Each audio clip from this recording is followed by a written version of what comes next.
conversation series needs no introduction. Many of you are loyal attendees. You've been here for a year now, precisely a year. We started in April last year.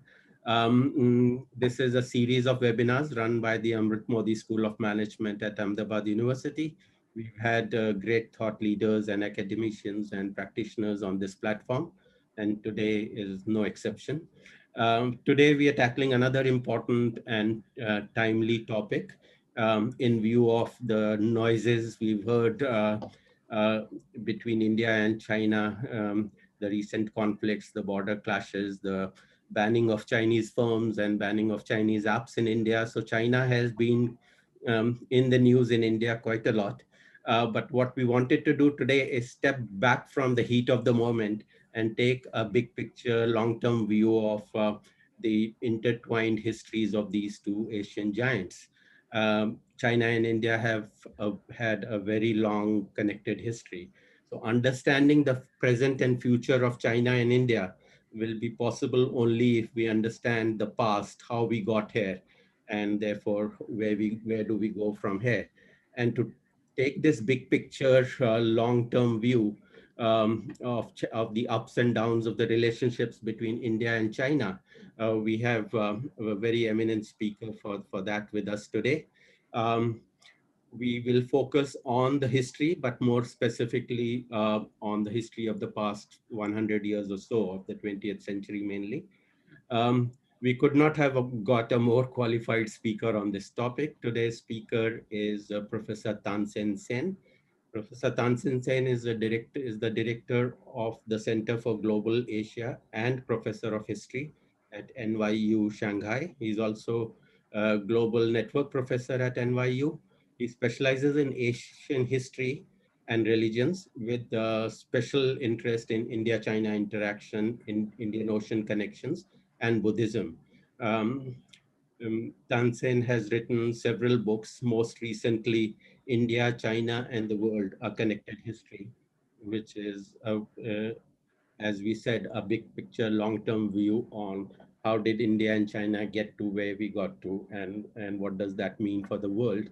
Uh, Tansen has been connected with China for the past 40 years. He has the most intimate insider's knowledge of its history from the inside, not purely from as a scholar, but as a person.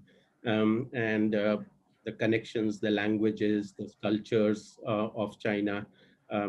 He studied them intimately over several decades. So without further ado, I'll get out of the way and hand over to our very own Professor Aparajita Basu. Aparajita will be doing the conversation with Professor Tansen Sen. Aparajita, as we all know, is Assistant Professor in the Humanities and Languages Division of the School of Arts and Sciences at Ahmedabad University. Her research is broadly focused on intellectual and cultural history of the subcontinent in the 19th and 20th centuries. So with that, I'll get out of the way and leave it to the experts. So Parijita, over to you. Thank you for that introduction, Ravi, and thank you all for being here, as we mentioned, at this very difficult time. So we are right now dealing with the effects of COVID in India, but last year, starting in May 2020, there was another conflict that was top of the mind. So I think that no discussion of India and China is possible today in April 2021 without us first acknowledging the continuing border dispute between the two countries. So I understand that your work has been very broad-ranging, Tansen, in terms of conceptual work as well as in terms of the chronology that you've looked at.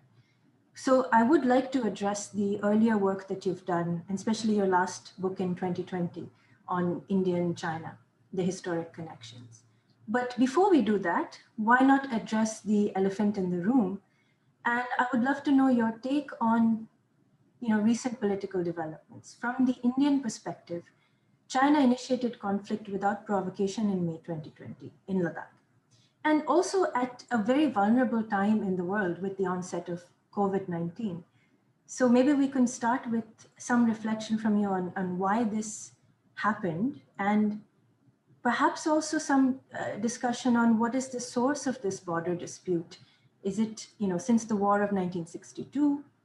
And if it is that, there are sources of the current conflict lie in 1962, why has resolution not been possible? So I think there's a large number of questions there, but let's, feel free to engage with any one of them or all. Thank you, Ajla, and to Ravi and Sudhir for organizing this. My sympathies to everyone from India. These are indeed difficult times, and from far away it looks pretty bad. So I hope everyone from India participating in this webinar a safe time there, and to the family members and friends. And indeed, these are difficult times. Not only with regard to COVID, I think with regard to international relations as well. We have a number of conflicts in different parts of the world. I live in New York. Now I'm teaching in Shanghai. For the past 4 years, we have looked at Trump creating lots of issues with different states and people. And that was the sad part that brought us to COVID in the US. But as you mentioned, Ajlai, with regard to China and India, the conflict last year was pretty bad. And I think this is the lowest point of relations between the two countries. I have lived in China in the 80s, and I've dealt with Chinese history and other issues since then. I've also lived in Singapore. I've looked at China from Singapore's perspective and from the US perspective. But I think uh, the way to understand the conflict with India should be in the broader sense of how China sees itself with regard to other countries.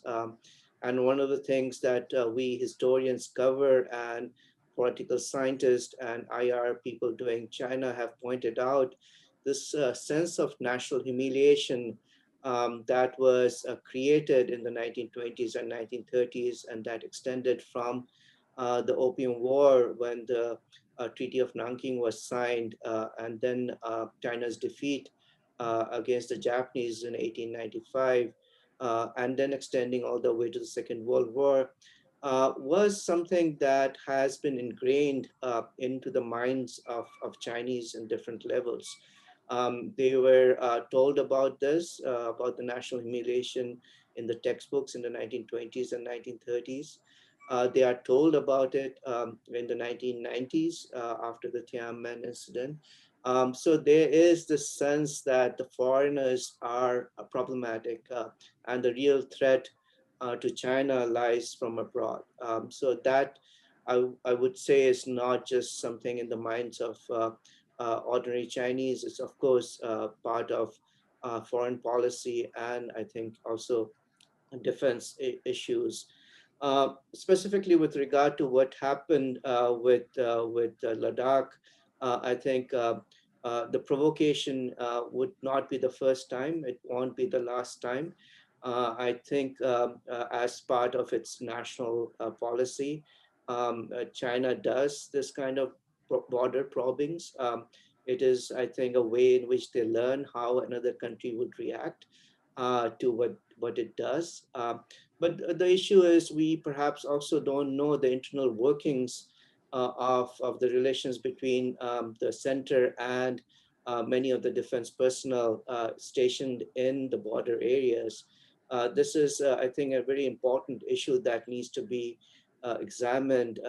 Sometimes if people can go back to the time when Xi Jinping was visiting India, there were also issues in the border. And that would have looked very bad on Xi Jinping. So why that happened is an interesting issue. So there are, it seems, issues between the center and the army personalities and generals located in the border areas.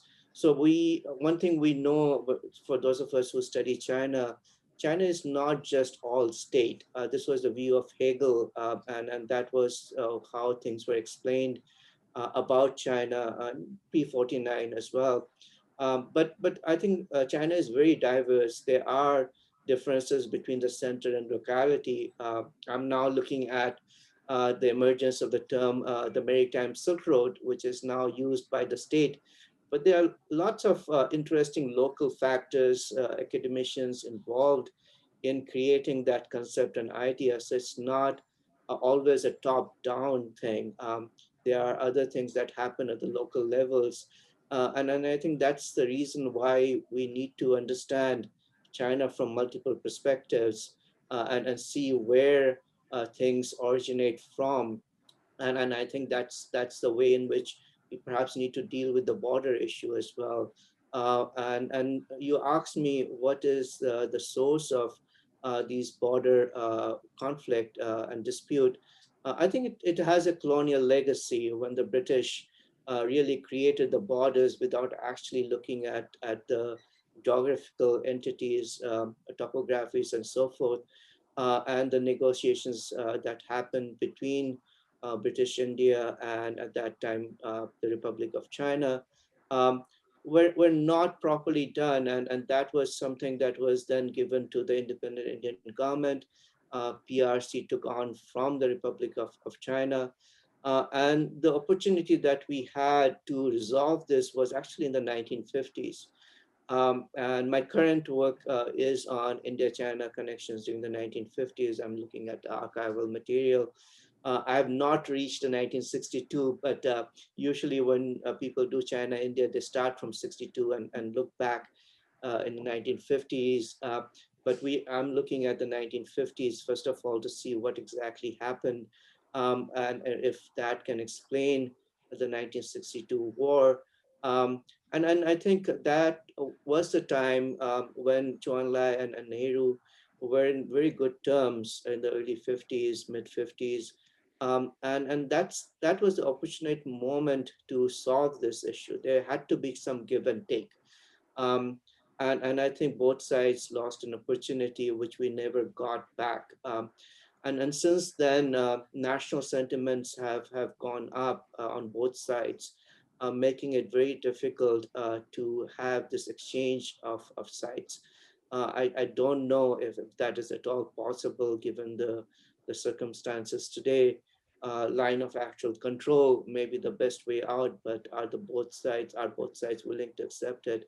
I think it's a very difficult issue, and we should expect perhaps these kinds of things to flare up again and again. Last year was pretty bad because for the first time, shots were fired, people died. And it was recently that the Chinese government announced how many Chinese soldiers were actually killed. And that led to lots of social media discourse on India. Being in China as an Indian, there were certain concerns about that as well. But I think one of the things that we need to resolve in the future is to perhaps increase the understanding between the two people. If at some point we need to have a consensus about line of actual control, for example, as a solution, then the people have to understand why that is happening. And I don't see a mechanism to actually educate the people on both sides. So I think the legacy of 1962 goes back, but it continues. And unless there's an understanding between the two people, I don't think the two governments will be able to easily resolve the problem. And we should expect these kinds of flare-ups in the future as well. I mean, I find your explanation to be quite interesting. I have heard a version of this before, but the idea that for China, foreign policy is related to domestic perceptions of the state domestically, and also moments of national humiliation may be critical to how it responds to geopolitically externally. So I'm guessing that the reason why this border dispute gets reanimated in 2020 is also COVID-19. I don't know if COVID-19 for China had anything to do with it, and I think there are other issues. So one of the uh, problems that people have pointed out, India or Indians always feel that China pays a lot of attention to India. That's not the case. I think for China, US is the more important place to be concerned about. And with COVID last year, I think it was not necessarily how China was going through COVID. It was how to deal with the US, given Trump was instituting various kinds of policies. Um, and the second important, or perhaps even more important than the US, is Taiwan for China. And the uncertainties with how US is going to deal with the Taiwan issue is for them more problematic. So with Trump, there was a lot of uncertainties with regard to China-US relations. I don't think India was such an important thing if you compare it with the US issue or the Taiwan issue. So yeah, I think COVID was less of a concern than what Trump was going to do to China. And then this related not only to the political issue, it also had an implication on the economic aspects for China, and China's trading relations with the US and so forth. So the US relation, as most people would point out, is certainly way more important for the Chinese government than India is. Mhm, mhm. I guess the other thing that cropped up in my mind as you were speaking is that we know that military action in Galwan has affected trading relations between China and India. So, what is your feeling about the, uh, the ethics or the efficacy of the Atma Nirbhar Bharat or the Make in India campaign, which, as Ravi said, was, the Indian government canceled about 200 Chinese apps in November, I believe, last year. Um, what do you make of this kind of response to the border dispute? So again, it's interesting that in the 1980s, especially after Rajiv Gandhi visited China, Deng Xiaoping had that time said that let's focus on trading relations and talk about the border and political issues later. And since then, as I think most people know, the trading relations between China and India really picked up. The business was really flourishing, although there was a huge deficit for India in the trading relations. And looking at the trade relations, and I did work as a consultant here for an Indian company in China. There were problems about in business as well with regard to letting Indian pharmaceutical companies do business in China, for example. On the Indian side, letting Chinese workers come in and work on the sites of joint venture in Orissa, for example. So there were problems within the business community as well that happened. I think people would remember there were two Indians who were beaten up in EU, I think, number of years back. And there was this concern about business being a problem as well. But I think that was a more positive side, if you can look at any positive side of India-China relations. And I would say at that moment, what we overlook is the other positive side was the exchange of people, not only related to business that was taking place. Just before COVID, there were about 10,000 Indian students studying medicine in China. And that compared to 1980s when there were only 8 students from India and China, we had over 10,000 Indian students. But yes, what and most of them were using Chinese apps.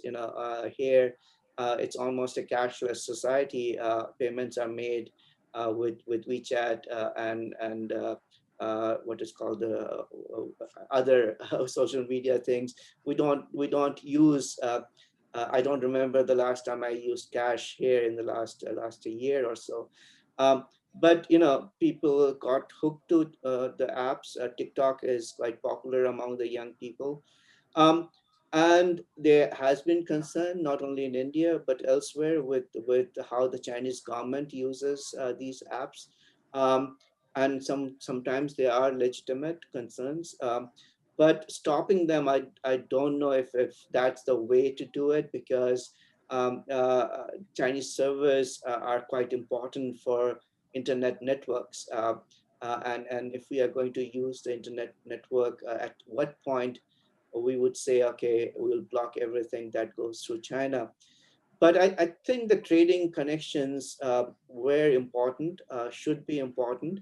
When now Prime Minister Modi was the chief minister, he used to come to China, and he made number of very important trading connections with China. And I think that was a very important positive aspect of the trading relations. Mhm. And I think that should continue after this phase is over. I heard that it's going back. Things are opening up. Some of the Chinese companies are being allowed to come back to India. But I think a lot more needs to be done. I don't know if you can really separate trade with the border issue, as Deng Xiaoping had thought in the 80s.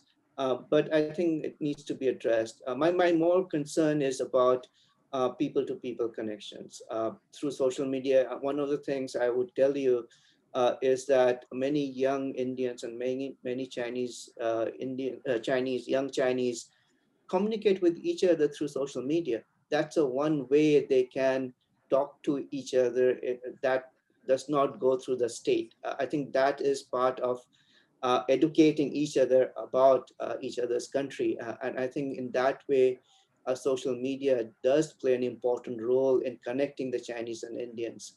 So in my opinion, I think some of the apps should be allowed. The government can monitor what the Chinese government is doing through these apps, but I think more than the business connections, I think people to people connections through the apps are quite important. I think you would weigh in on the cooperate side of the poll, right, Tansen, rather than the compete. Yeah, I mean, I think competing, I don't know how we can compete in the long term, which is not detrimental to us, and we lose sense of what is good for us. There are many ways in which the two countries can cooperate. I just saw that China had offered oxygen to India during this crisis. And there are times when China needed our help in the beginning of the COVID. They needed help from India as well. And so this would be a case in which I think we can collaborate. The environment is the other one. Just recently, Biden had this meeting of the state leaders. And other than US, China and India are the largest pollutants in today's world. And they could collaborate in doing something for the planet. And I think with regard to business, with regard to the whole idea about bringing peace to Asia, I think it's better to cooperate than to compete. But in this sense, in some arenas, it's okay to compete in games, Olympics and Asian Games. Yes, I think we are really now having a very good badminton team, and which can compete with the Chinese badminton team, and in the sense of various kinds of games. I think we should compete with the Chinese. And I would say why it's not just because these are games. There is a national pride that is associated with it, and this is also related to national humiliation idea. Mhm. And I think winning games does have an impact on national pride on both sides. So if competition is on that way rather than military competition or economic competition, I think it's a better way of competing with each other. I mean, I do applaud your people to people connection, though, that what you talked about. But I do sometimes feel a bit hopeless about, people being able to bypass the power of the state. Even in terms of social media, there's such high level of control. Um, there is always a fear that, you know people may want to connect across the borders or cooperate in terms of business, but if you have militarily aggressive states, and I'm not excluding India from this in the future, then how viable is that people-to-people connections? I'm thinking of that. I don't have the answer. If anybody wants to weigh in on this at the end, please do so. One thing I am thinking, though, is that you are in a very unique position, right? Being a historian of India-China relations, precisely at a time when I think media on both sides are underscoring the lack of relations between these two countries. So how do you navigate that? How do you respond to propaganda on either side? And how do you legitimize your own being at this time when you are the person who's discussing connectivity? Yeah, it's sometimes difficult. I mean, there are other people like me who fall in between China and India. But the issue is to bypass the social media is to have physical exchanges after the COVID is over. And I know a number of Chinese who really love to go to India. The number of Chinese who are visiting India had increased tremendously, not at the level of how many Indians were coming to China, but there were a number of Chinese Buddhists, for example, who want to go visit India, go to the Buddhist sites in Bihar, for example, and many of them do. There are a number of Chinese who learn Indian languages, Hindi, Bengali, Tamil. The issue for them, and this is something that comes up quite often, and these are people who uh, actually love India. I mean, I can tell you because I know many of them, they have studied Indian languages, studied Indian history, the other side of what I do. And they are, if you think many Indians here would know about Xuanzang, the monk who came to India in the 7th century. He became really a person who propagated, advertised India in China during the Tang Dynasty. And then many of these people who learn Indian history and study Indian languages are similar to him, who go back to or come back to China and talk really positively about India. And then these are the people who sometimes get their visas denied, and then they complain that, we are considered to be these pro Indians, Indian Chinese, and then we don't get to go to India. And the same thing is there for Indians. I mean, as you pointed out, it's more about censorship of the social media. But you ask the 10,000 Indian students who are studying in China, and they are complaining that they can't come back to China because of the visa restrictions now in China for any foreign students. But these are key people. I think that's what I meant by people-to-people contact. If 10,000 Indian students can come and study study medicine in China, they're studying Western medicine, they must be meeting with the Chinese people here. They are having exchanges that are not perhaps all monitored by the state. But that's how we learn from each other. It's not from the textbooks. I can teach all the history I want, but students are not, as you would know, Ashwai, that they are not really interested in history. But it's the people-to-people exchanges. I think young people are perhaps the potential to solving the border issue at some point, but they really get to know, they have to get to know each other. And it should be done without the state interfering or setting the goals up with each other. So, no, I mean, I do resonate with that sentiment completely. So, but to go back to sort of the history part of the work that you've done, you have, what's one thing that's admirable about your work, as I was saying, is that you've looked at many different chronological periods. But I think the early work that you've done has been focused on Buddhism, right? And you've talked about the circulation, Buddhism as a pathway of connection between China and India. And you've talked also about the ways that Indian and Chinese scholars have invoked the role of Buddhism in linking India and China. So what is your view of the way that this connection has been emphasized, not currently, but let's say up until 10 years ago, there was a tendency among academics, but also Indian officials and political leaders, to when they are talking about this India and China relationship, to go back to an almost glorious past where the monks crossed the Silk Road, the ideas spread through Buddhism, there's trade, the circulation of ideas, people, and goods. Um, Overarchingly, do you feel that this has been romanticized, or that there is another way to understand this?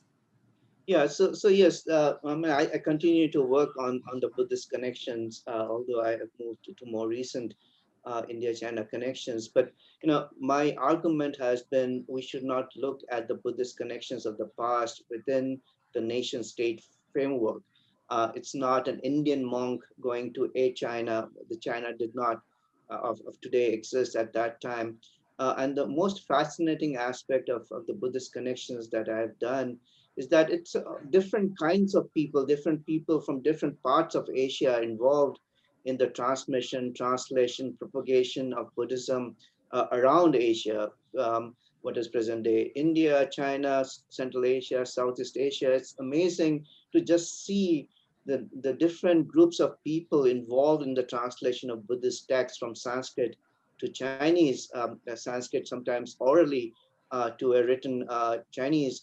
There are people from Central Asia, there are people from Persia, there are people from Korea who are involved in this collaborative translation activities. So my contention has been that Buddhism does not belong to one nation or one state in that period. And it's if you really want to look at Buddhism and the contribution of Buddhism in linking what is now China and India, you really have to get out of this nation state framework and really appreciate how important the role of Buddhism was in connecting all these places. I should also mention that at the same time, it's not just Buddhism, it's also Hinduism and Islam, which did a lot of very interesting connections between China and India. I emphasize Brahmanism or Hinduism here because there are linkages that people have not really looked into about Tamil traders, Tamil Hindu traders in southern China. When Xi Jinping was with Modi in Chennai, they were talking about this. But it's a multi-religious connections. Buddhism becomes the core of it. Buddhism introduces stories from Mahabharata, from Ramayana, within the Buddhist framework to the Sinitic world. And then there's the role of Korea. I mean, it's not Chinese monks coming to India. Korean monks are coming in large numbers as well. So it's fascinating to see the Buddhist connections as an intra-Asian connection. And as you know, Ajlai, I've been looking at intra-Asian more than just China and India. Mhm. That's the fascinating part. If you say it's a glorious history, it's a glorious history of Asia, from Iran all the way to Japan, connected through Buddhist exchanges. And then so what happens with the contemporary reconstruction of that past is very problematic, I think. It is invoked to say, how glorious India and China were through Buddhism, but it's not that simple. Yes, you can invoke it. Sometimes people, monks who were not really from the Indian subcontinent are said to be from the Indian subcontinent. I think it's a problem of trying to use Buddhism for present day political purposes, which for a historian, it's very, very problematic. It can be part of the propaganda. States can use it. But it becomes problematic once, let's say, the Chinese government would use the relics of the Buddha to promote Buddhism as if it was a Chinese Buddhism, right? So the state uses Buddhism for its own purposes. That's fine, but if you reconstruct the history in a different way, it becomes problematic. The more problematic part is, okay, the state can use it, but for me, it's how Indian scholars and Chinese scholars are accepting that narrative uncritical. I mean, that's a huge problem because then there's a circulation between the academia and the state supporting each other on a narrative that is not actually factual. So It seems that's my problem with the use of Buddhism. Yeah. it almost seems like revocation of the Greater India thesis, right? That a lot of the early work that India scholars did on Asia did sort of foreground Indian influence over other influences. Maybe Yeah, yeah. resurgence of that kind of thesis. Right. I mean, so that was a different agenda as well. And then again, seen from a colonial context, right? The emphasis on so-called Indianization of Southeast Asia. And scholars of Southeast Asia have pointed out that it's a problematic issue because, yes, there's a huge impact of Sanskrit, for example, in Southeast Asia. There's a huge impact of Indian art on Southeast Asia, which actually needs to be studied again. I mean, one of the things that the Greater India did very positively is to focus on the study of Southeast Asia in India, which unfortunately is not in a good shape anymore. Very few people actually study Southeast Asian history in India. But they had a narrative, yes, they were promoting that. But scholars have pointed out if you look at the use of Sanskrit and use of Indian Buddhist or Hindu art, you forget that there was also a local production of knowledge and use of various kinds of beliefs, which is very much Southeast Asian. Yes, and so the narrative is one that Greater India Society promoted. But you know, there has been criticism of that from within Indian academia as well, who are looking at Southeast Asia as a separate unit, interacting with India on one hand, China on the other hand, having its own local developments as well. And I am aware that we don't have a lot of time, and I actually have there's so many things to talk about. But can we very briefly also talk about, because you mentioned local? I thought for people who are Western Indians in the audience or located in Western India, there's also a very local dimension to the story of India-China trade relations. I remember we were talking about this earlier. Would you mind sharing that history with the audience, about the role that Parsis and Gujaratis have actually played in the, circulation between India and China? Yes, I mean the Parsis. I mean, I would recommend Amitabh Ghosh's Ibis trilogy to have some idea of what the Parsi traders were doing, and this relates to Jamsetji Gigi Boy. And Jamsetji Gigi Boy, of course, was dealing in opium, but he was also dealing in cotton, and things he was bringing back from China is absolutely fascinating. Portrait painting, for example, that he introduces to Bombay, and it's very important role of the Parsi traders, not only just trading but having a cultural exchange between China and India, which I think still needs to be studied. Jamsetji Jijibo's diaries are available, and I'm working on them in the book I wrote in 2017. I've used some of his records. And it's very interesting to see what he is doing to connect Canton and Bombay beyond just the trading activity. So it's a fascinating role of the Parsis. And there are a number of Parsis who lived in China. If you go to Canton now, you'll see a graveyard of the Parsis. If you go to Hong Kong, you'll see a graveyard of the Parsis. But this Parsi network is really fascinating and still needs to be studied. The other one is the Gujarati Network. There's a recent article in the Journal of Asian Studies about one of the earliest travelogues by an Indian who went to China in 1860s. It's in Gujarati. And this person who travels to Canton and Hong Kong, is giving a very interesting perspective of these places compared to what the Westerners are writing. So we know that in addition, so this person, a Gujarati person, actually used to work for a Muslim trading network. And so you can see the connections that existed in the 19th century. And I would encourage people who are from Ahmedabad, who can go to Bombay after the COVID is over, to look at some of these interesting things that were written in the second half of the 19th century, which give a very local perspective of how Gujaratis and Parsis looked at China. I should mention there's another one that was written in 1900 in Hindi, by a soldier called Gadadhar Singh. He's a Rajput who went to fight the Boxers in 1900, and he wrote a book called Chin Mein Tera Mas, 13 Months in China, which is a very fascinating take on colonialism. Uh, Him working for the British and trying to occupy China, feeling about how India has been occupied by the British.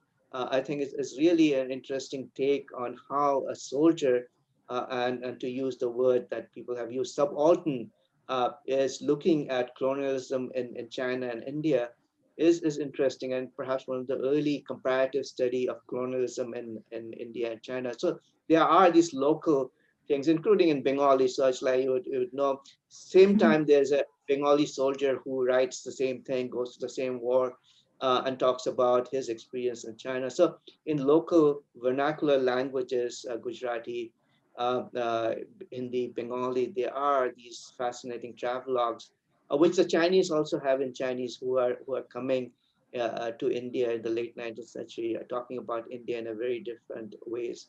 So yes, I think there are a lot more that needs to be done, and I hope China studies in Ahmedabad. The vice chancellor is here. I think I would really encourage him to look at some of the things that have not been done in India on China-India connections, and not always all about border and dispute. There's lots of things that needs to be mined, that we need to really understand in order to solve the border problem in the future, perhaps. Well, I think one thing I do want to come back to, and thank you for that, Tansen. I mean, I think what you said brings up the idea that oftentimes transnational histories or inter-Asian history as a field, what it does is from the outside it looks nice, but there has been that criticism launched that you're not going deep enough into any particular one history. And in Tansen's case, you really are, because I don't think the audience is aware, but Tansen is very highly fluent in multiple languages, including Mandarin and, of course, vernacular Indian languages. So when you're able to extract above the nation state, which is what you were sort of advocating for in the first point, right? That people to people connections beyond the nation state. So when historians do that, you do encounter characters who are able to see the broader structural problems of the world. As in, the Indian subaltern says that, what we experienced under the British, the Chinese are experiencing as well. So there is a problem in terms of the world order, or the way that uh, colonialism works, rather. So I see the value of what you're saying. But to come to, I think, what this event, the flyer for this event talked about, which was the question of an Asian century. Firstly, there is this contemporary notion of the Indian century, which I think, uh, Ravi, you mentioned in our discussion, is that the idea of the economic dominance of in countries like India and China, and perhaps even other Asian countries, and what that means for the world. Would that characterize a whole century of Asian dominance? But before we talk about that, I think there's a precursor to that idea, right? And the idea of Pan-Asianism, or um, this is a movement that I've also looked at, that there's a cultural and political imagination of unifying Asia that starts to build in the late 19th century, early 20th century, in the views, in the sources that I've looked at. Now, so the cultural end of it, people like Tagore, for example, calls Asia a continent of the mind, a continent of the mind. So there's an idea that Asians as a whole are connected by a unified, civilizational ethos. So you must have encountered this in your work, and do you agree with this idea that there is an Asian way, if you will? No, I don't. I think in the 1990s, there was a lot of writing coming out from Singapore talking about Asian value, and I Mhm, couldn't mhm, figure out what Asian value really means. One of the problems with studying Asia and with the Pan-Asian narrative, and also the narrative of Asian century, is we don't look at West Asia, totally forgetting the Islamic world of Asia, starting with Afghanistan, moving west. And they played an important role, even connecting China and India. You know, Persians, pre-Islamic and Islamic Persian traders were very, very important for connecting China and India. So when this idea of Pan-Asianism developed in Japan in the early 20th century, it was a very Japan-centric idea. I mean, how Japan would, as now the leading power in Asia, create Asia in its own model, not with the model of the Western colonizers, but it soon became part of the Japanese imperial agenda, right? And then that's when India and China came out of that. People like Tagore and Liang Qichao in China, they started talking about Pan-Asianism with only India and China. They got rid of Japan from there. But again, the issue was this Pan-Asianism was India and China. Not talking about Southeast Asia, for example. They would think about Southeast Asia as both Indian and Chinese, losing the Southeast Asian identity there. Central Asia was not there. West Asia was not there. So I think the emphasis on Pan-Asianism lacked the Asia part, the Pan part, right? And so it was problematic to begin with. And after decolonization, it came back. It had ended sort of with the Japanese involvement in the Second World War, but it came back in the 50s, especially with the signing of Panchsheel. So if you look at some of the newspapers from India, they are invoking not only Pan-Asianism, but saying that the long-awaited, as the flyer says, Asian century has dawned. So I'm looking at Blitz, the tabloid that came out from Bombay, for example. So if anybody in the audience, I would ask if anybody knows Karanjia, the family, please get in touch with me. I need his archives to see what Blitz was doing with regard to China and India. But that narrative came back after 54, after the Panchsheel Treaty, and India and China were again the focus of that Asian century. But with the 62, it ended again, right? It came back again in the 80s after Rajiv Gandhi visited China, and it was again, okay, now that India and China are coming to terms with each other, there will be a new century, Asian century, but it never happened. Last year's example is what you were giving.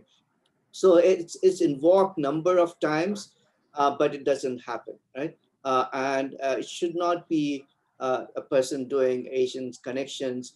I can't leave out West Asia. I can't leave out Southeast Asia. I can't leave out Central Asia. If you really mean an Asian century, it has to be a century of all of Asia, right? And this is where my narrative changes, and this is why the center I run in Shanghai is called Center for Global Asia. For me, Asia is almost everywhere because we forget there are lots of Asians in the US, right? Is Asia not part of their history? And they are bringing Asian culture, Asian societies to the Americas, to Europe, to Australia. So for me, Asia is much broader than just the geographical location that the Greeks created for us, the continent.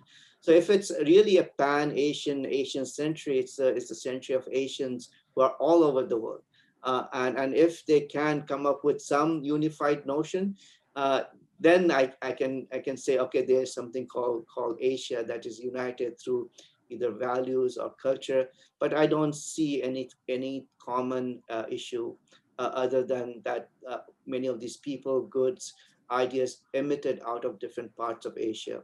And they take Asia into different regions as well. So I think we have to be careful about using these notions of Pan-Asianism, Asian century, because of what it leaves out, both Pan-Asianism and the Asian century within that narrative.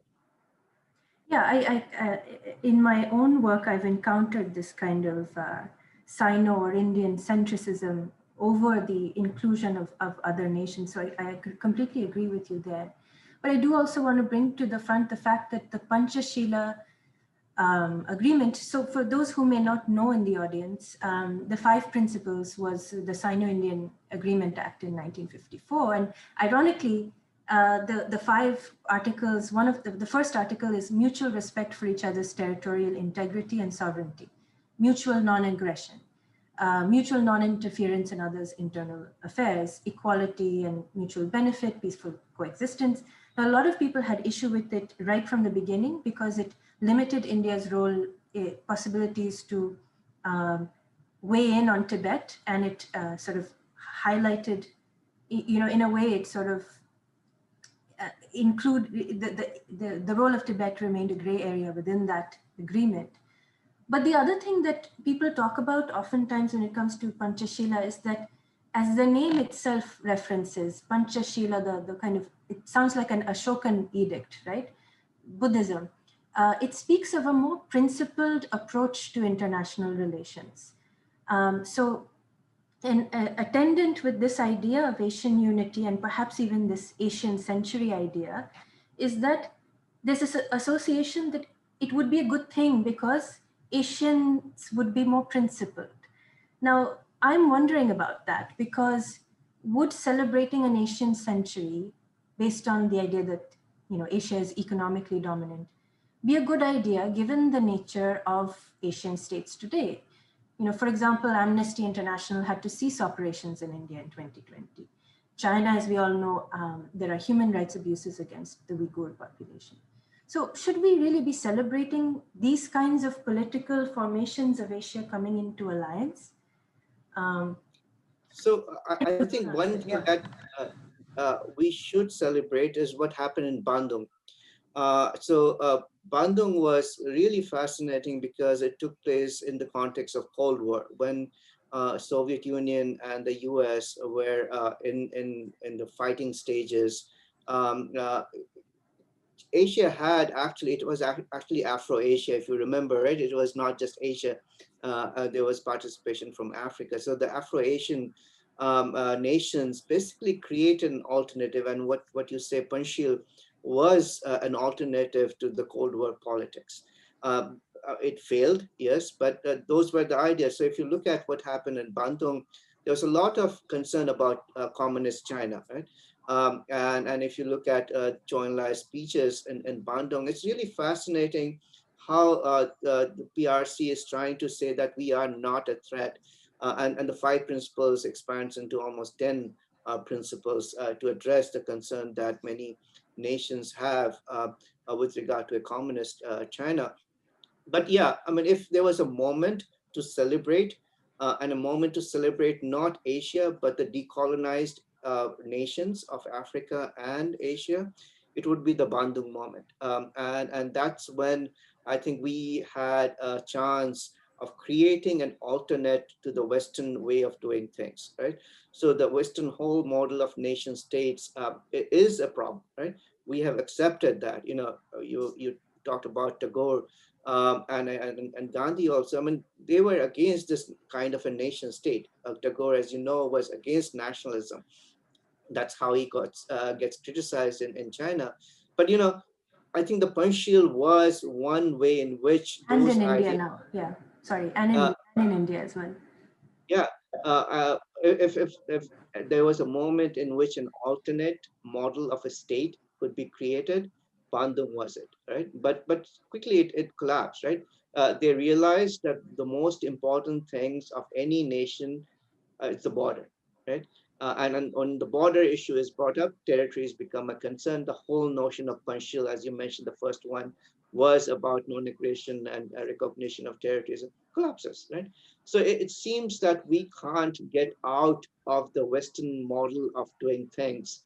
And without getting out of that, where can the Asian century be? Okay? The fundamental aspect of nation states, if it remains, we are not having an Asian century. Hmm. But from an economic standpoint, maybe we are. I would defer to colleagues in the Amrit Modi School of Business who would probably know better than I. But it seems that Asia, in terms of its economic prowess, is going to perhaps take the lead. Certainly, India and China as well. So what would you think what's your diagnostic from an economic standpoint? So would a nation century mean more regulation of business, less regulation? Do you see? Yeah, I'm not an economist, but I would say 2 things. One, again, it's not all of Asia is doing well economically. Again, West Asia is, I mean, the Palestine-Israel issue is a huge issue.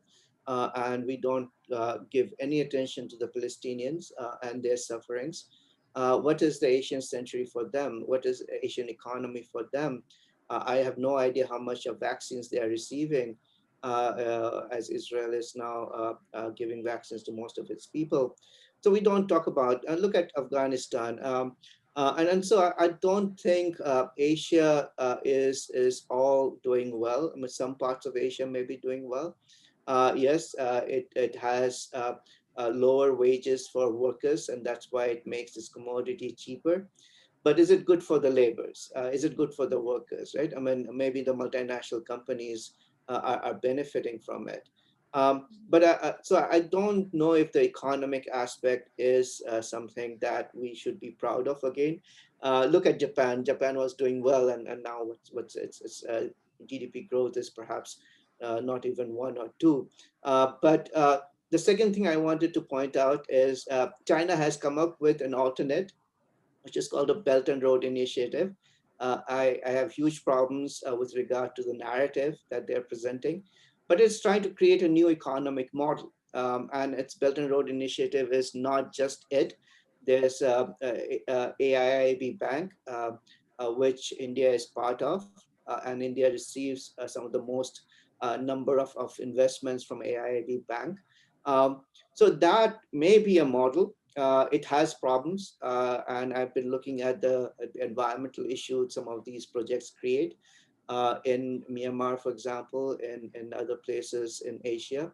And you have to look at Pakistan recently, where local Pakistanis were against the Chinese investment. There was a bombing in a hotel. So there is I mean, again, the narrative is China and Pakistan get along and everything works out. But, the corridor, the CPEC corridor is quite problematic from within Pakistan. The local people, the Baluchis, are not going along with it.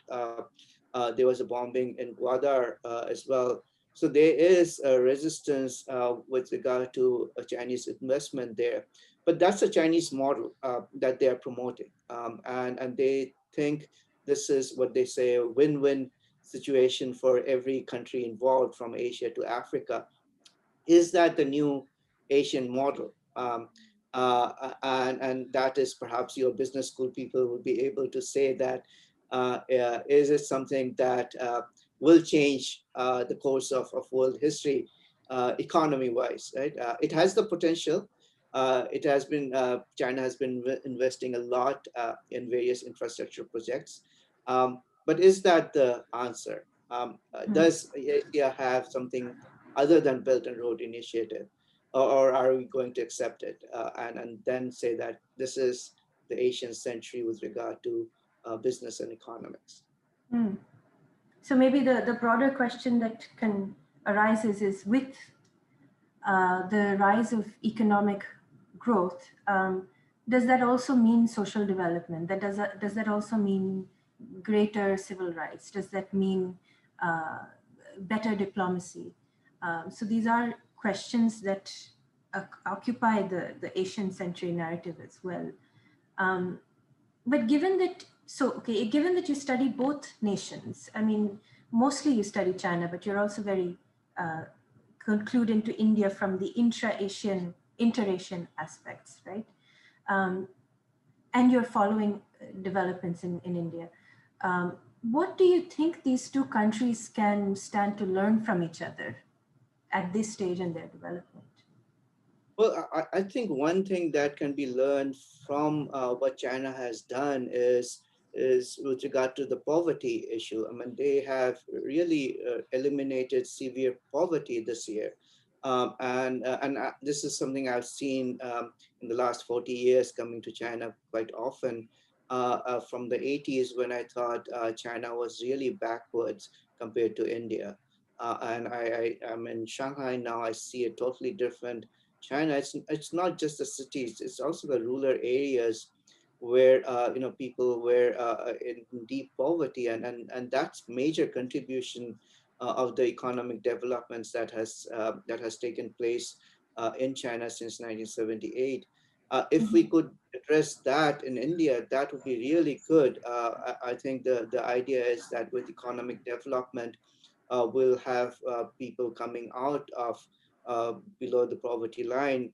And I think that is something, if we really are interested in creating an Asian century, it is about the people who live under the poverty line. And if that could be something we can learn, not just from China, but from each other, that is something I hope will be something that will cooperate with the Chinese.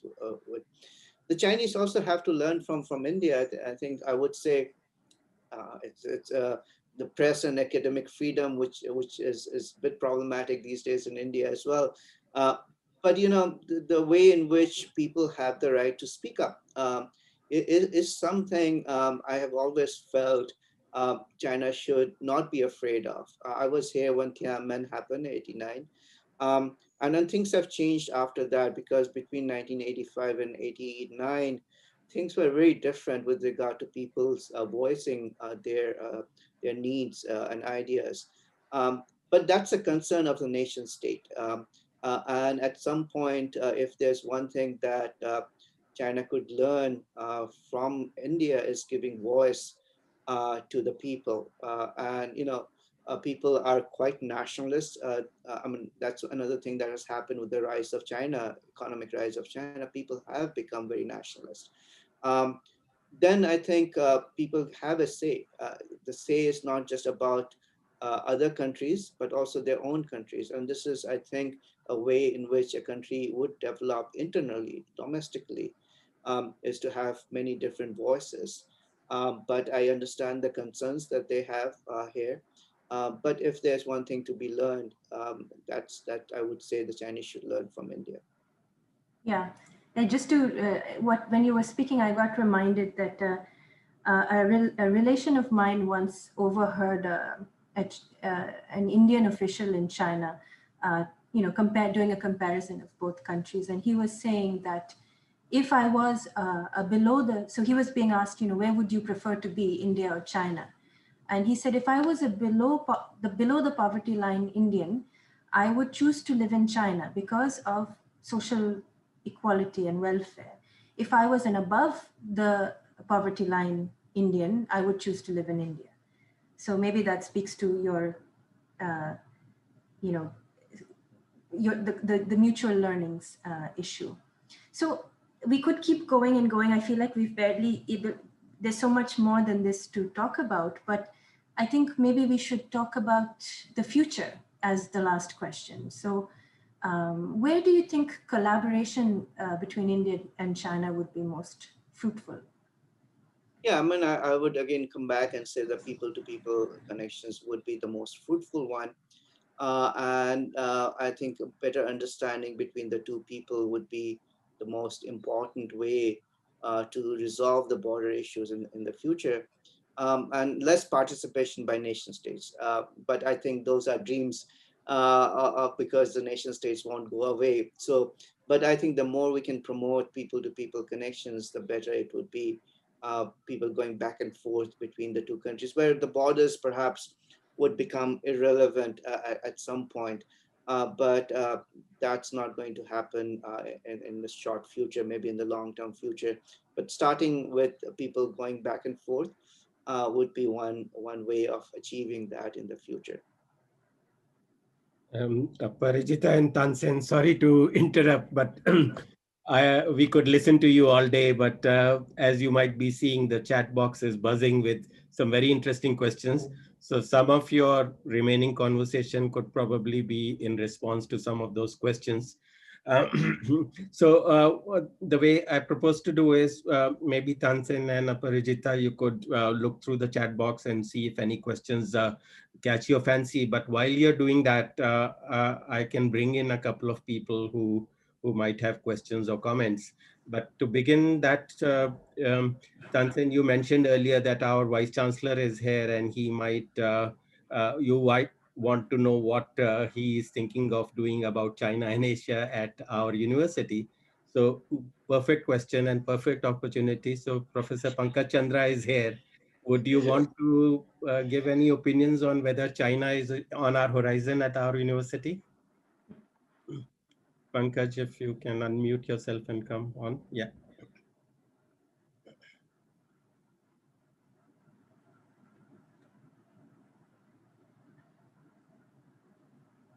I think you are muted still. Yeah, you're still muted. Okay, looks Yeah. like I'm back up. So thank you, Tansen, for such a fascinating way in which you wove through both history and current relationships in such a pleasant manner um, um, for a situation which is unfortunately turned very unpleasant in when you sit in India. By the way, I have a little bit of association with China because my first book was on India and Chinese manufacturing based on fieldwork in late 80s and early 90s.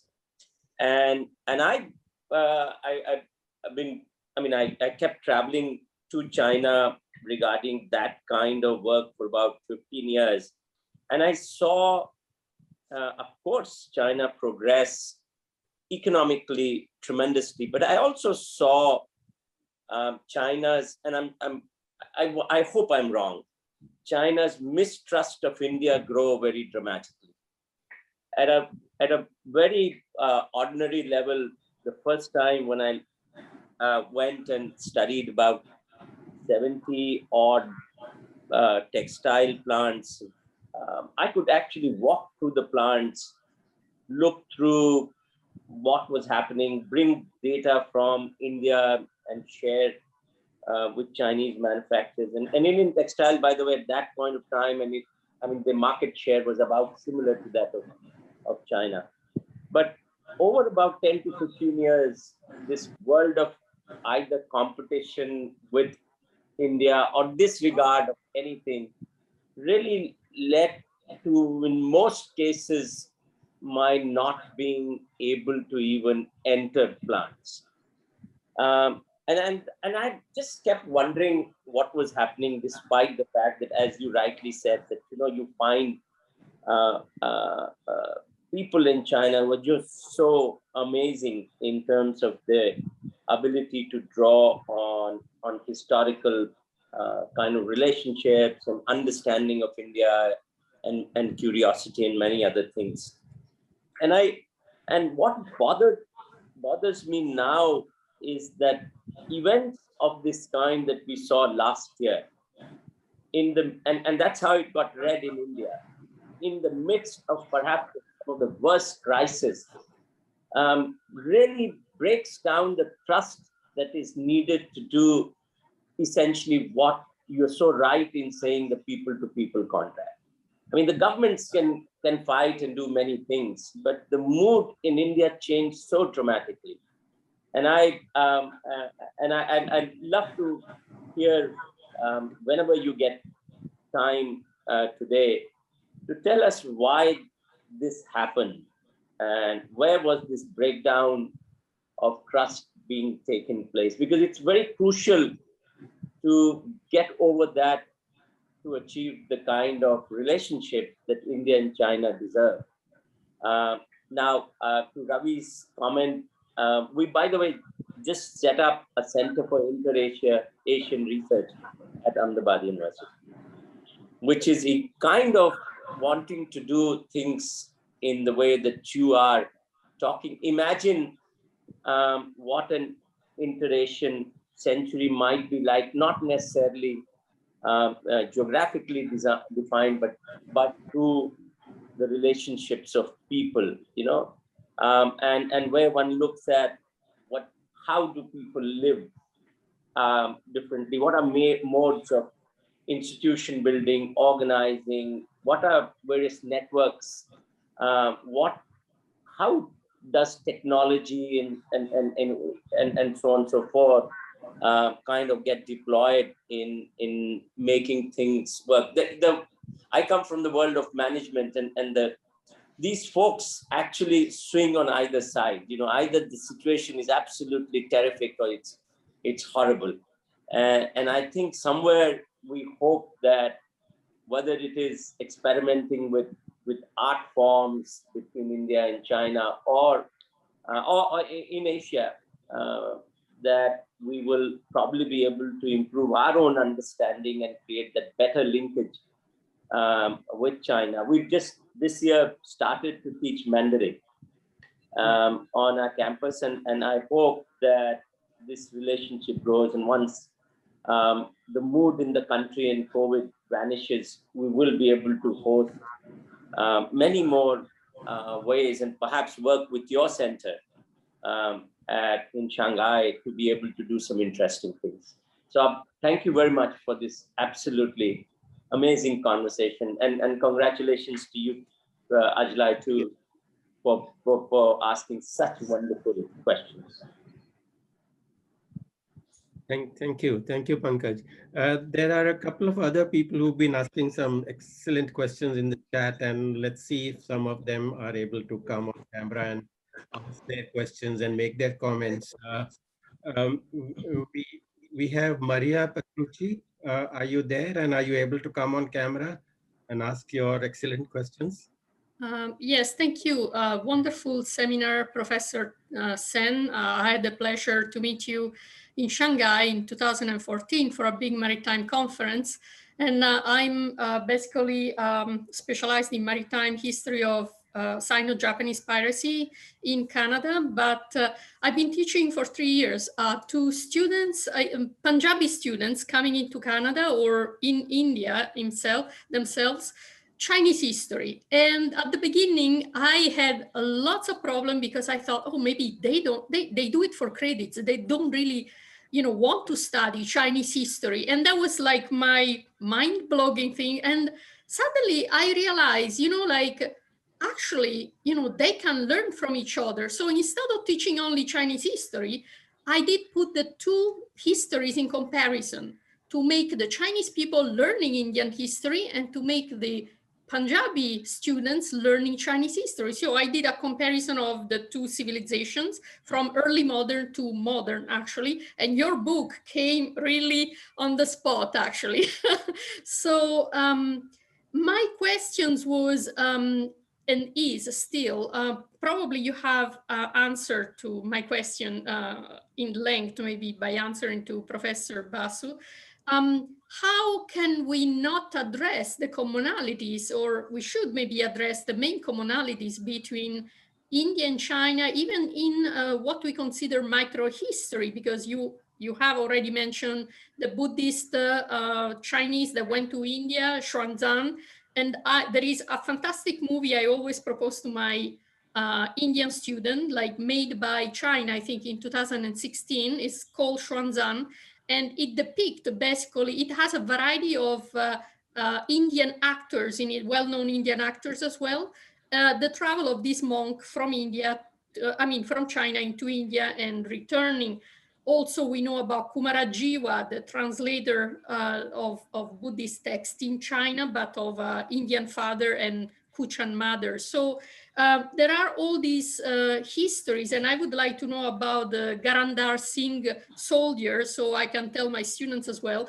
But what I want to emphasize, this kind of conflict could be really smoothened up by looking at commonalities, and not only in diplomatic, cultural diplomacy, or, like India has a big movie industry. China is coming up right now with their historical, novels and whatnot. There could be really a cooperation in many, many different fields between, the two countries, and whatever the other countries lacked, it could be supplied, like from India or from China. So I'm wondered why we do not emphasize as academics more on this kind of micro cooperation to higher up, state cooperation to a certain extent. Ravi, should I respond to the Vice Chancellor and Maria's question? Yes. Now, so I would say there's another very, very good Chinese movie that I think all Indians should watch. It's called I'm Not a Medicine God. It's about the cancer drugs are very, very expensive in China. And there was somebody in China, this is based on real story. He started smuggling in generic Indian cancer drugs to treat Chinese patients. And it creates this very interesting network between the Chinese smugglers and Indian pharmacists supplying these drugs. And it becomes an issue. Can you smuggle these drugs? And then they realize it's for the cancer patients who are dying in China. And this movie seems to have also affected the Prime Minister of China, Li Keqiang. And so he was in tears. And I would really recommend, in the contemporary sense of this cooperation, collaboration that can take place, this is a very, very moving film that can bring China and India together. But I agree with Maria that there are various common issues. I think what Pankaj did with regard to his own studies is something still needs to be done. I think what somebody is trying to write here recently, Pankaj, is a book on management, how Infosys manages, because this Chinese person used to work for Infosys, and he's writing for the Chinese, the Indian way of management. The Chinese are really very interested to know how come Indians become the CEOs of Google or Citibank. What is the secret? I mean, we have all these industries, but the CEOs are all Indians. So that kind of a knowledge building is something that I think is important. And we see this with regard to software and hardware. The Indians are supposed to be good in software, and there are lots of them in Hangzhou here. And Chinese are good in hardware. So how perhaps we can combine those two aspects. So yes, there are overlapping differences that can combine and work together, I think. With regard to Pankaj's issue about mistrust, we talk about the trust deficit between India and China. And I think this is about not understanding each other. There are preconceived notions that exist and that come back when the times are not very good, and that shows up and not letting Indians into Chinese factories, for example. They will steal our technology. This used to happen with the Chinese, that Chinese will steal our technology. The first time I worked in China was for the Tatas, and the Tatas had brought a huge bus to Beijing for its exhibition. And there were lots of Chinese. Then they didn't have bus like Tatas, and they were going all over the bus trying to photograph and things. And the Tata representatives was that they are stealing our technology. So there is this kind of a mistrust that continues, especially after 91, I would say, that increases among the Chinese. And it has to also do with what some of the Indian companies, unfortunately, were doing, not paying for the things they were importing from China, for example. So if you go to the Indian embassy website, there was a list of cases against Indian companies for not paying up on what they are technological imports, commodity imports. So there was the mistrust actually built up from that kind of experiences as well. And I remember this also existed in the early 80s when Indians were supplying tobacco and bicycles. Atlas was supplying bicycles to China, and they provided substandard equipment. And the Chinese were really upset that if you really want to do business, not just one thing and that's it, it's a long-term proposal. So quality issue also came up. So there are many different reasons for this mistrust, and that happens in the case of India as well. The Chinese workers coming to India and taking over our jobs. This was a concern with regard to giving visas to Chinese workers who would come and do the joint venture things. I would just give you an example, Maria, about Xuanzang. You brought that up. In 1950s, Zhou Enlai had given a skull bone of Xuanzang as a gift to Nehru. And they had given money to create a museum on Xuanzang in Bihar. And it took the Indian government until the 1990s, or I think 2000, that museum was built because they couldn't get Indian workers to build it. So the Chinese government had to bring their own workers and build this museum in near Rajgir. So it's a really fascinating thing. But here you see the joint venture coming in together in many different ways. Thank you. Thank you, Thank you. Tansen. Thank And you. thanks for addressing comments and questions from Maria and from Pankaj. I've been seeing some very interesting questions and comments from our very loyal participant in this webinar series, Satya. Satya Dash, are you there? Would you want to ask your question to Professor Sen? Yeah, sure. Indeed, thank you, Ravi. Indeed, a very loyal participant, but I must acknowledge that what a wonderful series that you all have created over the last 1 year, especially during this global turbulence, and we are all stuck at home. But it has given a lot of food for thought for all of us, and I'm happy that you put this out on YouTube as well, so we can go back and reflect on it. So thanks to Ravi and Pankaj, and I always look forward to Sudhir's email saying that who is there next week, the week after. So stepping back, really wonderful presentation, Professor. And I'm a layperson completely, and both India and China have been neighbors for so many millennia, right? I mean, in whatever form the nation state has been, doesn't matter. It's just that we've been neighbors. I just wanted to understand two things. You get a very interesting nugget of information saying that do not think that the Chinese are a monolith, right? I mean, their governance structure is not a monolith. And so it kind of trigger, what is the relationship between the Central Communist Party that we as a lay people, think that, it has this control over the whole nation state. What is its relationship with the Chinese military? Is it what we see or what we've been told that it's, is it like Pakistan where the military regime is in de facto control, over the executive, is it like that, or there's more nuanced way to approach this relationship in China? So that's one question. And because I'm on camera, I'll ask one more quickly, or maybe two more. What's the Chinese in the next 30 years?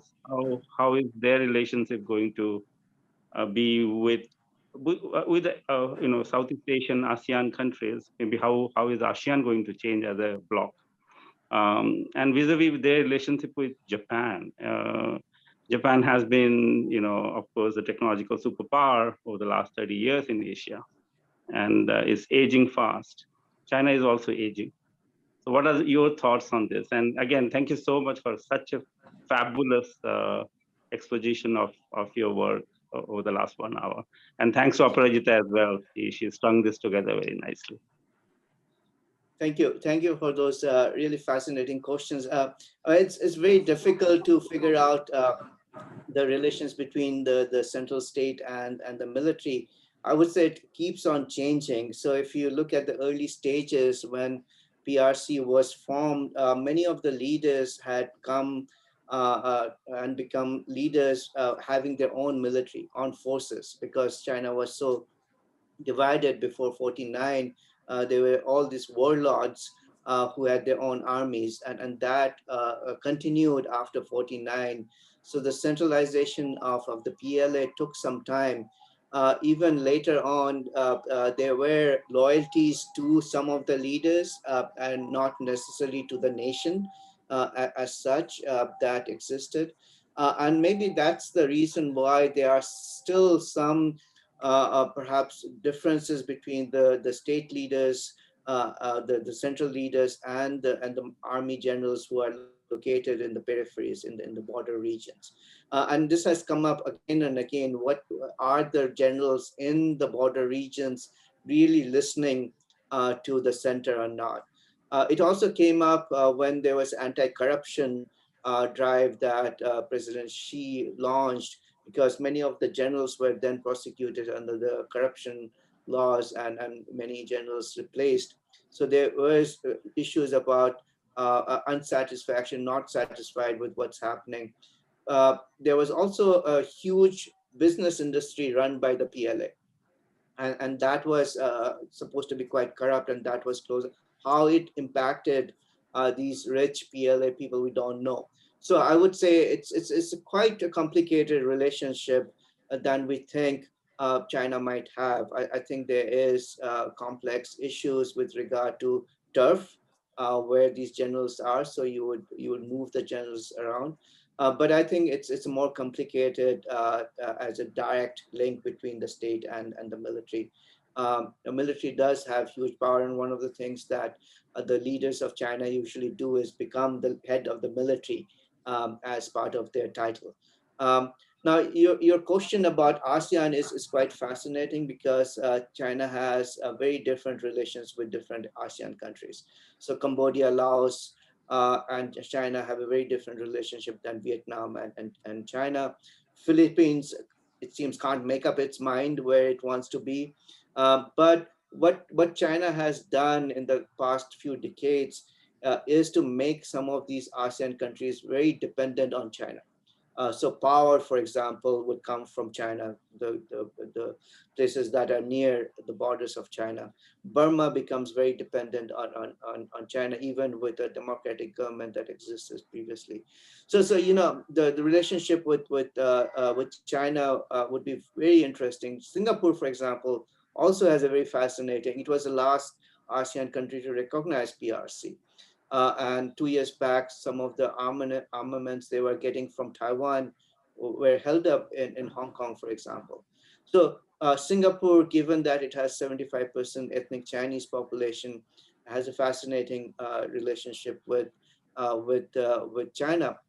The most important thing is the territorial South China Sea issues.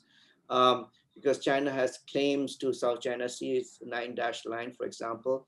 How they will invoke that in more powerfully, more pragmatically, I don't know what impact it will have with Vietnam, Philippines, and Malaysia, for example. So I think it will be a complicated relationship with the ASEAN countries. With Japan, China also has a very interesting relationship. Of course, it's part of the national humiliation discourse.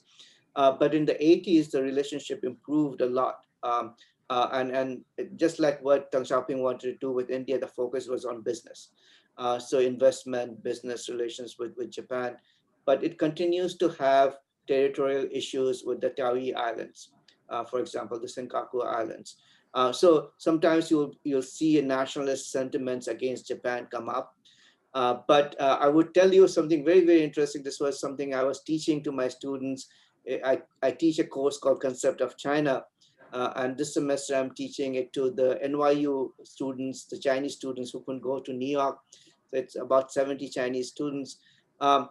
It's a very popular young fashion called JK, where Chinese young people and not so young people dress up like Japanese school uniform. It's really fashionable. These are people in their 18 to 30s who are dressing. So that impact of Japanese culture is quite important. And then I was asking my students, so what is this? Don't you remember your national humiliation? And they said, many of these students or people who wear these clothes are also very patriotic. So they make a difference between being patriotic and accepting Japanese culture. So I think it's a fascinating thing how the Chinese are responding to Japan at different levels. And that's why I say China is not monolithic. Within the popular culture itself, there are differences about how they view India or Japan or Southeast Asia. Ravi, we have time to just take Sarthak's question, because I think that's Yes, yeah, exactly. which was a really good one, as in. Yeah, Sarthak actually, About sorry, that, Aparajita, yeah. to interrupt. Sarthak actually is willing to come on camera and ask his one. Great. Sarthak, would you want to come on? Right, I'm just opening my camera, sorry. Thank you for this wonderful and very, again, I would be echoing the same thoughts. Very fascinating conversation all around, and it was very enjoyable to listen to it. I have a question from the comment that Prajita was making towards the end of her, interaction, that about the below poverty line. And I was wondering that can you tell us a little bit about the social welfare schemes or the nature of social welfare state in China, and how the poverty alleviation etc. has worked there? Because we do think that often the narratives that we get about China are somewhere wound in a stereotype or in that kind of idea of a closed state or whatever the kind of debate, the nation state debate that occupies our imagination. But I was wondering that we also have to understand that the communist China has been able to remove poverty. The lift the largest number of people in the world from out of poverty, and they have created a very robust middle class, which is also somewhere accentuating their economic progress. And at a time in India when we are again having a state which is trying to itself as a social welfare state, but at the same time we are having a lot of people going back into poverty. So I was just wondering that if you can share some of those ideas of how social welfare works in China, that would be like some kind of information for So us. these are two different issues: the social welfare and people coming out of poverty line. I think social welfare has gone down as people have come out of poverty. Earlier, people were healthcare was taken care of by the state. They were given various kinds of benefits. Those have gone down. So getting to hospitals, you have to pay yourself many times. Otherwise, you won't get good care. And so what has happened, though, as part of the market reforms, is that people have had access to markets. So if you can sell your stuff, get engaged in the market economy, you can earn money. That was the key thing in the 80s. That was the beginning of many people coming out of poverty. But they also did really very fascinating things, is to link up poverty areas, poor areas in the hinterlands to the rich areas in the coastal regions, so that they can collaborate with each other, sending people both ways, taking workers from the hinterland areas and giving them jobs in the coastal regions where they would make clothes and things, and send money back to their hinterland areas. So this was a very fascinating way of saying that, you can help each other. It's not that the center is doing everything. So let's say the Fujian province, which developed fairly quickly, would then work with the province called Ningxia in central North China. And they would take these people who have nothing to produce in Gobi Desert, and take them to Fujian province, and then help these poor people back home. So that was part of the market, a way in which you help each other, give people access to market, earn more money. And so that has kept up. So one thing that happened after the financial crisis, the Chinese economy had become very export oriented. Um, and the financial crisis in the 90s created a problem where they could not export commodities in large quantities. So what happened is they focused on the domestic consumption part of it, right? So can you sell things within China? And that picked up. And this is one of the reasons why you see during the COVID, Chinese economy is going 18%. Yeah. Why? It's not export, it's about domestic consumption. So they have created a way in which the production takes place within the country, and you can produce with, there are all sorts of corruption issues as well. So, but you can get investment, produce goods, manufacture goods, and sell it to the domestic consumers. And so this internal networking with regard to economy, I would say, is one of the key reasons why people have come out of poverty line. It doesn't have to do with the social welfare as such, because then once you have the money, you pay for your own insurance, right? You do as a government worker, if you work in an institution, you get healthcare and so forth. But if you are an entrepreneur, you have to find your own healthcare. It's not that all Chinese are covered by the healthcare system anymore, and people have complained about that. But I think it's not the social welfare system that has lifted people out of poverty line. It's the access to market and how the markets were then opened up, the networks that were created within China. And this is again something, as Ajlai was asking, is there something that we can learn from China? And I would say this is something that we could learn from China with regard to poverty alleviation. Yeah, to avoid concentration of capital, perhaps. Yeah. And that's one thing, this I saw the poll about democracy and capitalist economy. Yes, you can manage that as well if you can rotate the capital around the country, if that's your goal. It's not that everything should stay in Gujarat or one province. Link it up with Bihar, right? I mean, and so that there could be some kind of a give and take, so that both states can get labor from Bihar, and perhaps also then opportunities in Gujarat. And yeah, I mean, those are the steps perhaps a country could take, and that's something we can learn from China. Thank you. Thank you, Tansen. We had promised you that we'll release you by 5:30 our time. We haven't. Uh, are you okay for another 5 minutes? One or two, Sure, some sure, sure, sure, sure, sure. we can then close it within 5 minutes. So sorry to hold you. I think where you are running into your dinner time, I guess. So, Dinner time is over. We eat at 6 here. oh wow, okay, that's fine. We can keep you all night. Uh, Um, can I sneak in one question of my own? Again, as a layperson, I've been seeing a lot of noise about this quadrilateral security dialogue, or the Quad, this very strange bedfellows of US, India, Japan, Australia coming together. So I was wondering, how does it look like from where you are? How does China see this? Is it seen as a ganging up against China, or Yeah, is it it is. as aggressive against China? Yeah, it is. It is, and it's certainly something that they don't like. And given the problems with Australia, for example, that's going on in the last few months, it's again a huge problem for that. And this is also one reason they don't trust India. And this is something that has happened since before 1949. I was telling Ajlai the other day, when India hosted the Asian Relations Conference in 1947.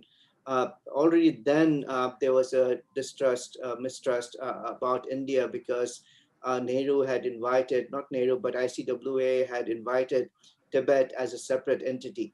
And the map that was put at the conference had Tibet as a separate entity as well. So from then on, the Chinese always suspected, and this is communist and nationalist Chinese, suspected that Nehru was going to continue the colonial policies of the British. And so that mistrust of the Indian government as working with the West against the Chinese fits very well within their national humiliation discourse. So they would say, look, India is ganging up with the Westerners again against China. And it's very easy to sell that to people in China, that, look at our neighbor India, an Asian country, working with all these people who humiliated us, US included, Japan, against us. Yeah, so I think that's a huge concern practically, and also conceptually. So given China's muscle, you think Quad will kind of die a natural death, or does it have You a know, future? the issue was, when Trump came, he had nothing to do with that. So you don't know what the new government will do at each place. Australia could have a new government, and they could say, okay, we don't want Quad anymore. You can see this in Philippines. Duterte doesn't know what to do with China, right? He wants Chinese money, but it doesn't want to deal with the territorial issue. We don't know what's going to happen in Japan. So all these democracies, if the government changes, the policy might change. So that is also something China realizes, that, if they are forming fine, how long will it last? We don't know. Before I hand back to Aparajita for any questions she might have or she might have seen on chat, I've been noticing a few questions on chat asking your advice on some good books to read to understand India-China relations. I would say we should start with your book, India, China, and the World, The Connected Histories. But beyond your book, are there any other recommendations?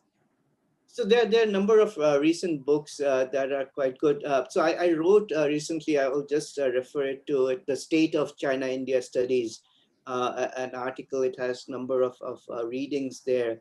And it also has a link to a site in our center, which has a bibliography of many good works from ancient to contemporary period, and they can pick whichever they want depending on what they are interested in. There are works on economy, there are works on political relations. But there's a new book, I would say, if you are interested in comparative studies on urban cities and urban dwellings, one by somebody based in the US comparing urbanization in China and India. You can just Google search and then there's one on water issues in China and India. So you'll find these on the list, and depending on what you are interested in.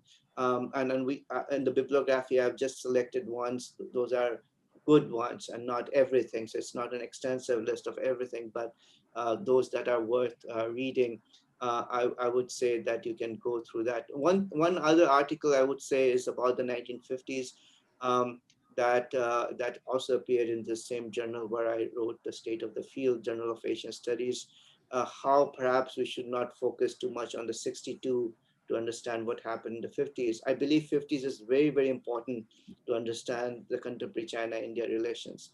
So we really need to look at the 1950s to understand what went wrong. And so I would say that people might want to read that 50s article to see where they want to go. And it also has good bibliography as well. Thank you. Thank you. That was very useful. So I am sure we'll not get to many of the questions in the chat, but I finally hand it back to you, Aparajita, if you have noticed any interesting questions to close with. There are quite a few, Ravi. I think they have mostly been answered already. Sudhir, do you want to ask yours? No, I don't have any questions, so it has been. Okay. Right. So I think that we have already addressed most of the major ones. So I would actually just ask if anybody has put a question and we haven't gotten to it. Could you remind us again by writing it on the chat, or just indicating that you have a question? Because as far as I can see, I think many of those questions have been addressed in one way or the other. Neil, you had some interesting questions, and Devi Prasad. Devi Prasad, you want to come on and ask your last question? Now that we have delayed Professor Sen so much, another couple of minutes. Devi Prasad, are you there? Yeah. Yeah.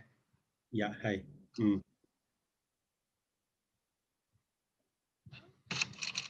Hi, Professor Sen. Thank you very much for the engaging discussion. Am I audible? Yeah, you are. Yes.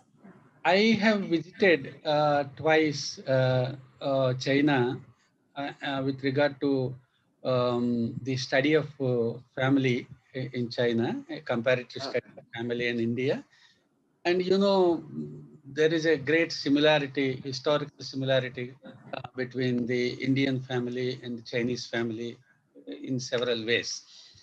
So I was actually interested in pursuing this comparative study in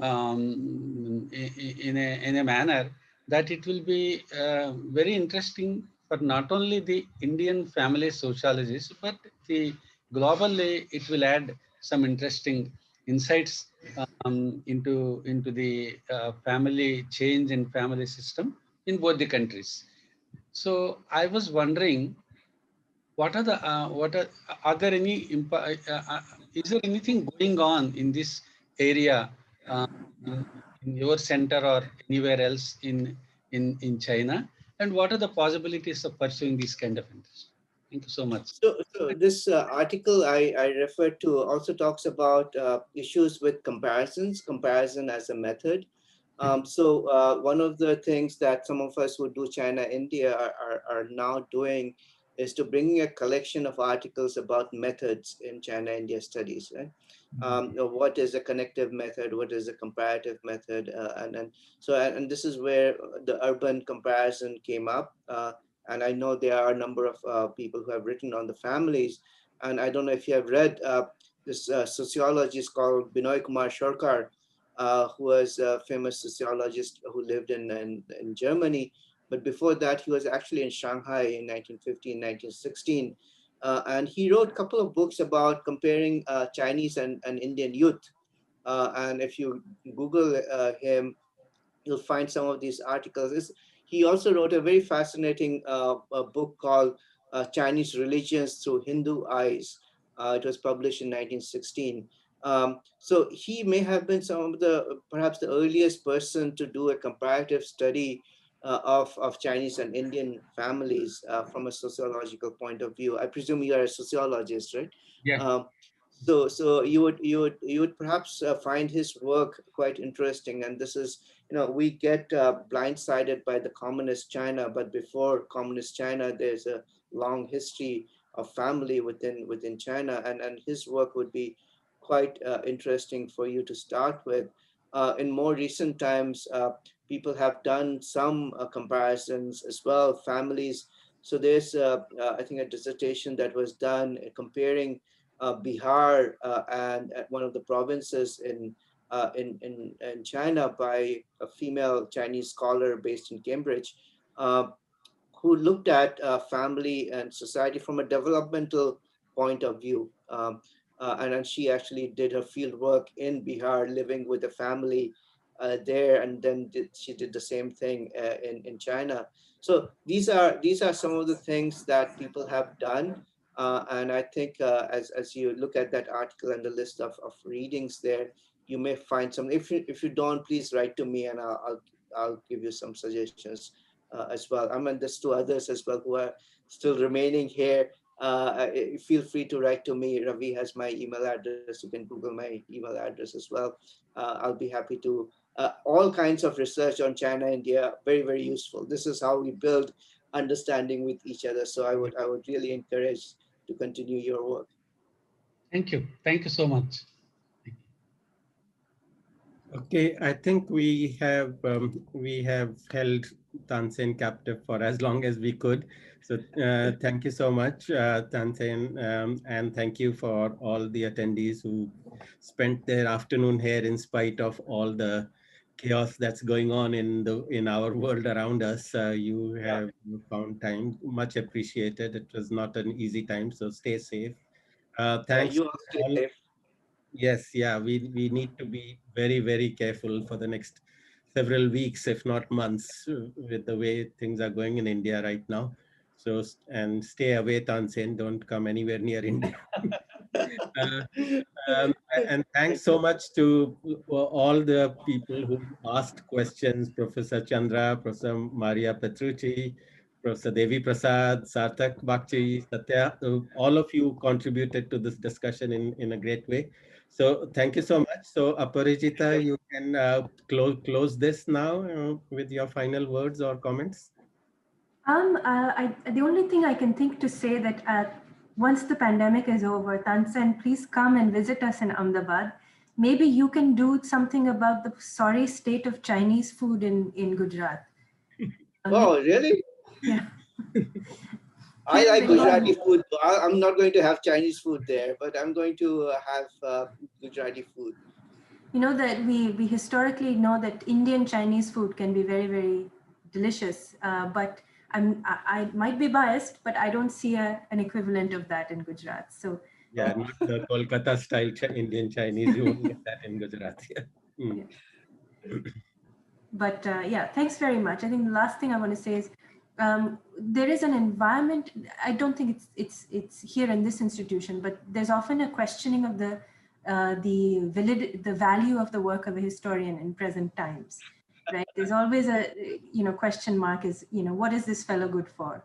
And I don't think people can legitimately ask that question of your work, because I think you do a very good job of having enough breadth and depth to be able to speak to not only the particulars in history, but to also speak to the very important